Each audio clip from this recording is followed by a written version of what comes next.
إنا لله وإنا إليه راجعون. التفاصيل كاملة ولحظة وفاة رئيس نادي الهلال السابق الأمير بندر ابن محمد، حيث عانى من المرض لمدة أسابيع خلال الفترة الماضية. التفاصيل كاملة لوفاته ومرضه الذي أدهش محبيه.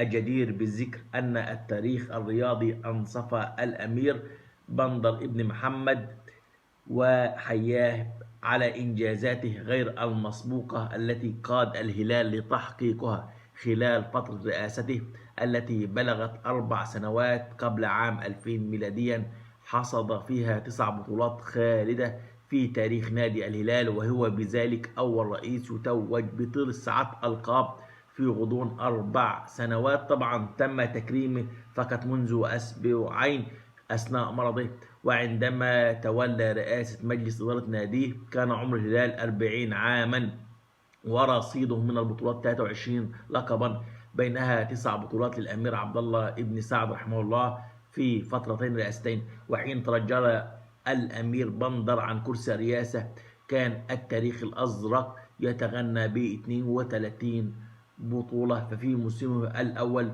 توج بكأس الكؤوس الآسيوية لعام 1996، وبعدها تم تتويج النادي بالعديد من الإنجازات والكؤوس. أما بالنسبة لمرض فقد توفاه الله، اللهم ارحمه يا رب العالمين، منذ قليل بعد إصابته بمرض منذ ما يزيد عن شهرين. طبعا تم تكريمه خلال هذه الفترة، وتم نقله على الفور إلى إحدى مستشفيات الرياض، وتوفي منذ قليل. اللهم ارحمه واغفر له يا رب العالمين. بإذن الله أحبابي انتظروا منا بعد دقائق سوف ننشر لكم وصيته الأخيرة. لا تنسوا الاشتراك في القناة وتفعيل زر الجرس. أشكركم.